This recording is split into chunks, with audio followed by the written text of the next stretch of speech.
Bismillahirrahmanirrahim. Assalamualaikum warahmatullahi wabarakatuh. Perkenalkan, nama saya Zulfikar dengan nomor BP 201011-52610553. Baiklah, pada kesempatan kali ini saya akan menjelaskan mengenai kalimat dalam bahasa Indonesia dan kalimat efektif, yaitu guna untuk melengkapi tugas bahasa Indonesia pertemuan ke-7 dengan dosen pengampu, yaitu Ibu Desi Afrianti SS MHum. Baiklah, langsung saja ke pembahasan yang pertama, yaitu pengertian kalimat. Adapun sumber dari tugas saya kali ini yaitu buku seri penyuluhan bahasa Indonesia kalimat dengan penulis yaitu Sri Satria Thakur Wisnu Sasangka. Yang di sana tertulis yaitu kalimat adalah satuan bahasa terkecil yang dapat mengungkapkan pikiran yang utuh atau setiap tuturan yang dapat mengungkapkan suatu informasi secara lengkap. Jika terdapat sebuah tuturan yang menginformasikan sesuatu tetapi belum lengkap atau belum utuh, maka tuturan itu belum dapat disebutkan kalimat, melainkan mungkin hanya berupa kata atau mungkin hanya berupa kelompok kata atau frasa saja. Baiklah, selanjutnya itu kalimat dasar, yaitu kalimat dasar merupakan struktur inti kalimat bahasa Indonesia ragam tulis yang sebenarnya sangat sederhana, yaitu hanya berupa subjek dan predikat, di mana struktur inti tersebut dapat diperluas menjadi beberapa tipe kalimat dasar. Adapun jenis-jenis kalimat yaitu sebagai berikut. Kalimat simpleks, yaitu kalimat tunggal atau kalimat yang hanya terdiri atas satu klausa atau satu struktur predikat. Contohnya, orang itu guru kami, yang dimana pada kalimat ini cuma ada satu predikat. Dan selanjutnya, kalimat kompleks. Disebut kalimat majemuk bertingkat adalah kalimat yang terdiri atas klausa utama dan klausa subordinatif. Contohnya, Supriyati tetap berangkat meskipun hari tetap gelap. Yang dimana pada kalimat ini terdapat klausa utama dan klausa subordinatifnya. Yang selanjutnya, kalimat majemuk, yaitu kalimat yang terdiri atas dua klausa utama atau lebih yang terdapat berdiri sendiri sebagai kalimat yang lepas. Contohnya, Yanto membaca statistika dan istrinya membuatkan susu jahe. Yang dimana pada kalimat ini terdapat dua klausa utama dan pada kalimat tersebut dia dapat berdiri sendiri ataupun menjadi kalimat yang lepas. Selanjutnya itu kalimat majemuk kompleks, yaitu kalimat yang terdiri atas tiga klausa atau lebih.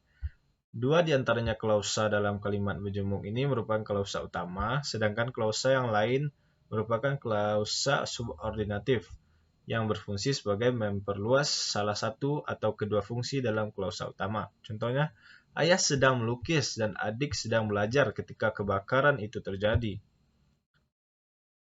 Di mana pada kalimat ini terdapat tiga klausa atau lebih.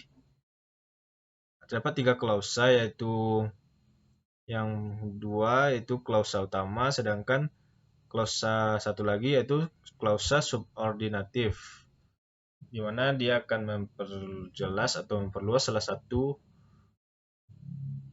atau kedua fungsi dalam klausa utama. Baiklah, selanjutnya itu kalimat efektif. Kalimat efektif adalah kalimat yang dapat mengungkapkan gagasan sesuai dengan yang diharapkan oleh si penulis atau si pembicara.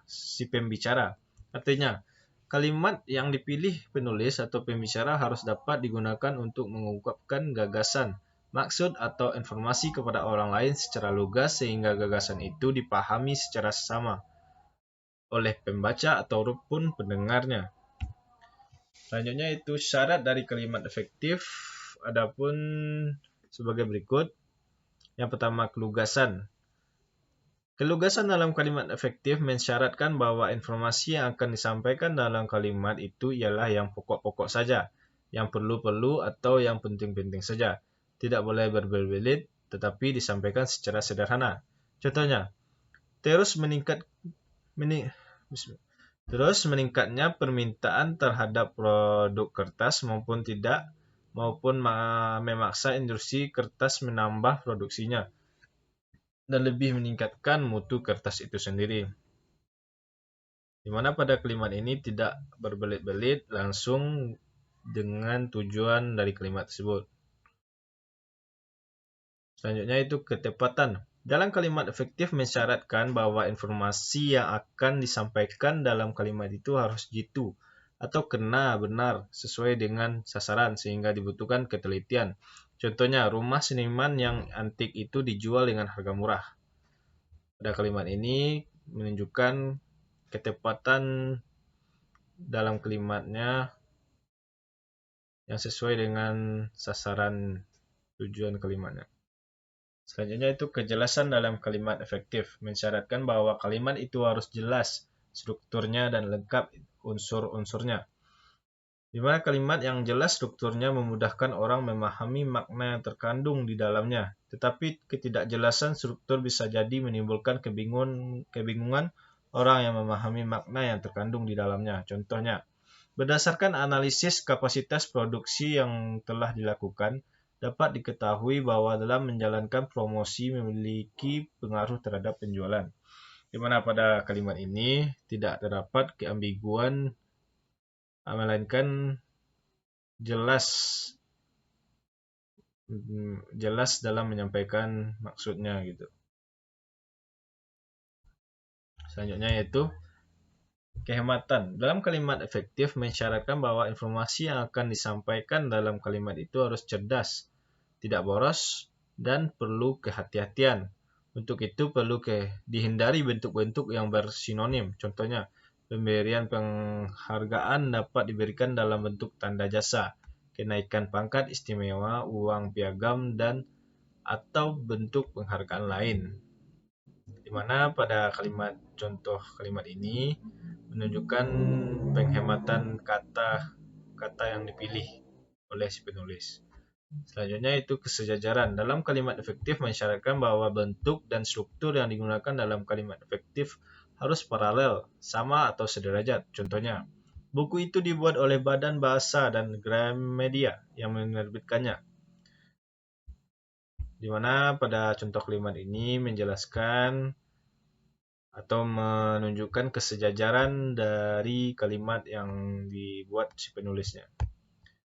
Baiklah, mungkin hanya itu presentasi dari saya. Terlebih dan terkurang saya mohon maaf. Wabillahi taufik wal hidayah. Wassalamualaikum warahmatullahi wabarakatuh.